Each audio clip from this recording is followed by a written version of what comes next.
어,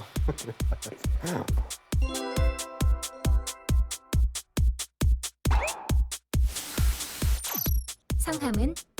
네, 김광석입니다. 직업은? 경제를 분석하고 전망하는 일을 하고 있습니다. 세계 경제사에 가장 큰 영향을 준 사건은? 코로나19가 아닌가 생각을 합니다. 1930년대 이후로 가장 큰 경제 충격이다. 경제에 관심 없는 사람이라도 알아야 하는 것은? 경제를 이해하는데 반드시 필요한 그 변수, 금리를 꼽을 것 같아요. 오늘 주제에 대해 설명 부탁드립니다. 소금, 커피, 철, 석유입니다. 먼저 소금은 경제사적으로 부의 형성, 권력의 형성, 국가의 흥망성쇠에 영향을 미쳤다라고 볼 수 있기 때문에 꼽았고요. 시청자들이 오늘의 방송을 꼭 봐야 할 이유가 있다면? 경제를 모르고 투자하는 일은 눈을 감고 운전하는 것과 같다. 경제 환경이 어떻게 달라질지를 이해할 때 합리적인 정책 의사결정, 또 효율적인 기업들의 경영 의사결정이 나오지 않겠습니까? 수고하셨습니다. 좋은 리뷰 부탁드립니다.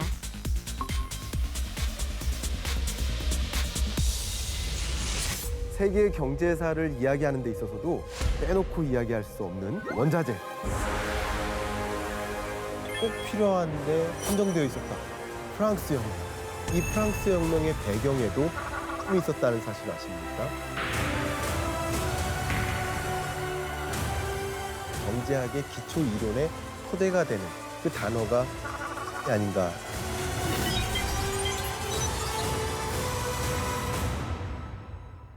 레오나르도 다빈치의 명화 최후의 만찬. 그 만찬을 하는 동안 유다의 이것 그릇이 엎어져 있습니다. 로마에는요, 이것 길이 있다고 하는데 무슨 길인지 아십니까? 이 봉급을 여러분 영어로 샐러리라고 하는 거 아시죠? 이 샐러리라고 하는 영어 단어는 라틴어 이것을 뜻하는 용어에서 시작되었습니다. 20세기 이전까지 황금이라고 불릴 만큼 귀하게 여겼던 물건입니다. 너희는 세상의 소금이 되어라. 바로 소금입니다. 세계 경제사를 이야기하는 데 있어서도 빼놓고 이야기할 수 없는 원자재, 소금을 지금부터 이야기해 보도록 하겠습니다. 선사시대로 잠깐 돌아가 볼게요. 과거에 이 오솔길을 만든 건 포유동물이었다는 사실 아십니까? 지각 변동이 있었기 때문에 바다가 산이 되고 산이 바다가 되기도 했죠. 산 속에 암염지대가 형성이 됐었는데 이 포유동물들이 소금을 찾아서, 염분을 찾아서 이 암염지대를 횡단하면서 오솔길이 생성되었다라는 것이죠. 농경 생활을 시작하면서 우리 인류도 역시 소금 섭취가 필요하게 되었는데요.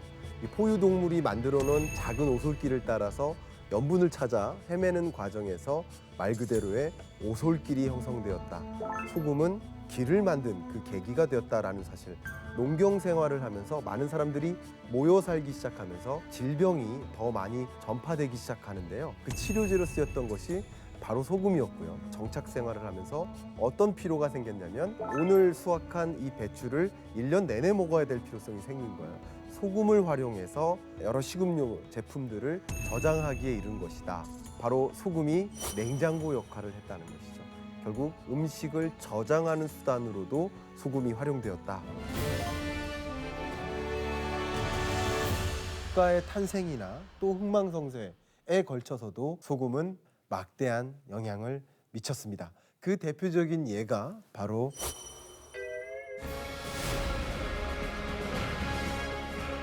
로마 제국입니다. 로마의 출발은요, 아주 조그마한 어촌에서 소금 거래를 하던 몇몇 소금 장사꾼들이 테베레강이라고 있는데요. 이 테베레강 언덕에서 세웠던 도시국가, 당시 금값에 버금가는 가치를 가졌던 소금을 파는 데 있어서 장기간의 내륙 운송이 큰 문제가 됐었겠죠. 이 테베레강 하구의 소금은요, 하천을 통해서 바로 로마 시내로 운반할 수 있었고요.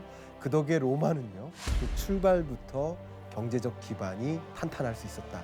소금을 갖고 있었던 금수저였다. 소금 유통의 중심지가 되었고, 소금을 대륙으로 수출을 하고, 또 질 좋은 소금이 소문이 많이 나면서 유럽 대륙 각지에서 소금 장사꾼들이 막 모여들었습니다. 이들의 왕래가 많아지면서 자연스럽게 길이 발달할 수밖에 없지 않겠습니까? 모든 길은 로마로 통한다. 그 로마의 길의 그 기원이 소금길이었다. 소금이 운반되던 이 길, 비아 살라리아.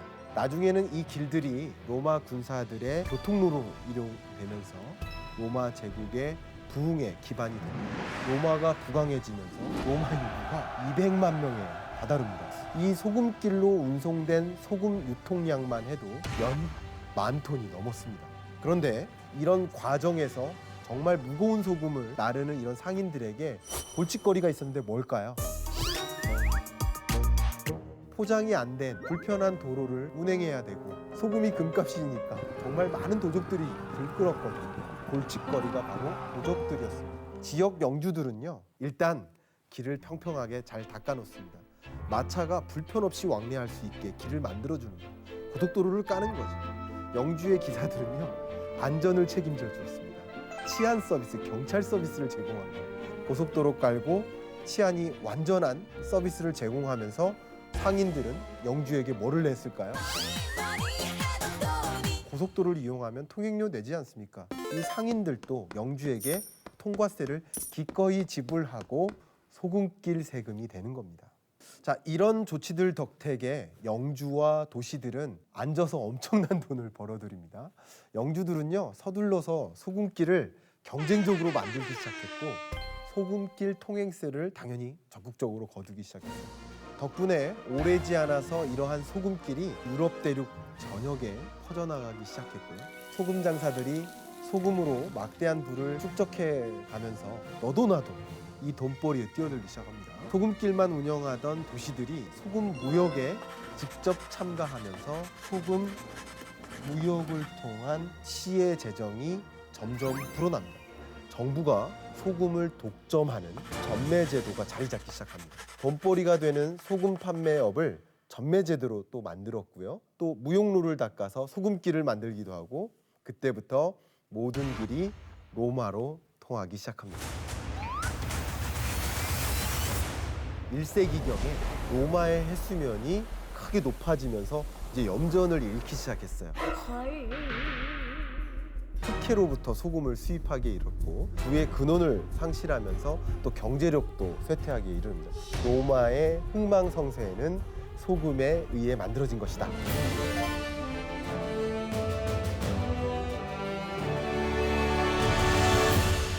국가의 통치 수단으로 소금이 활용되기도 했는데요.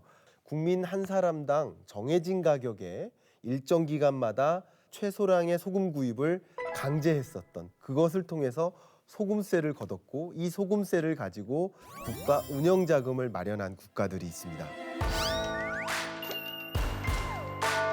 바로 프랑스입니다. 왕권을 유지하기 위해 소금세를 이용했는데요. 프랑스에서는 당시에 8살만 넘어도 모든 개인이 정해진 가격에 따라 매주 최소량의 소금을 사도록 강제를 했었거든요. 바로 가벨입니다. 자, 그런데 가벨의 폭리가 또 엄청나게 치솟습니다. 1710년 생산비의 140배까지 폭리가 치솟았으니까요. 당연히 농민들이 이 비싼 염세에 항의하면서 암거래에 가담하기도 하고 결국 농민 봉기까지 이르는 겁니다. 1789년이죠. 프랑스 혁명. 이 프랑스 혁명의 배경에도 소금이 있었다는 사실 아십니까? 귀족에게는 세금을 면제해주기도 하면서 반대로 일반 백성에게는 과도한 세금이 부과됐겠죠.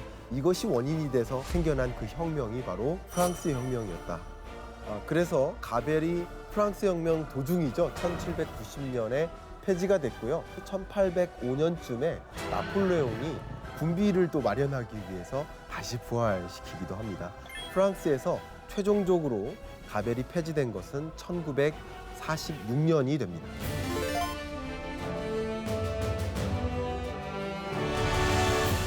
소금을 이용해서 역사를 바꾼 인물이 바로 아시아에도 있습니다. 기원전 221년인데요. 바로 누굴까요? 바로 중국을 통일한 진시황입니다. 소금 전매제도와 소금 교육을 통해서 많은 수입을 얻었고 그 수입을 가지고 군대를 양성하고 무기를 표준화하고 대량 생산하기에 이르릅니다. 소금과 철의 전매 수입을 통해서 통일 자금을 비축했고 그것을 이용해서 통일에 성공을 거둔 그 역사적 인물 아닙니까? 사실 통일을 이루는 과정뿐만 아니라 통일 후에도 마찬가지입니다. 소금과 철을 독점해서 이전 시대에 비해서 20배에 해당하는 이윤을 남깁니다. 이를 바탕으로 도로망을 정비하고 만리장성과 같은 대대적인 인프라 건설 사업을 추진하는 것이죠.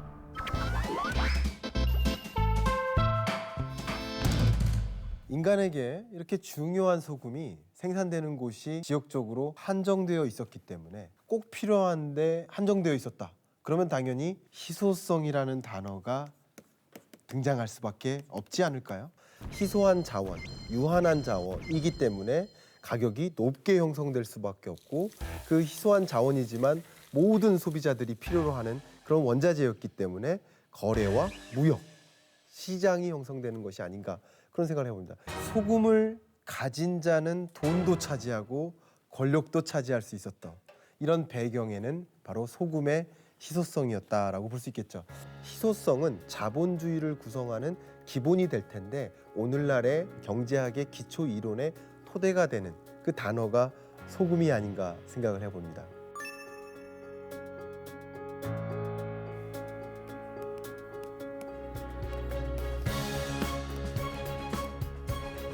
경제적 가치는 희소성에서 출발한다.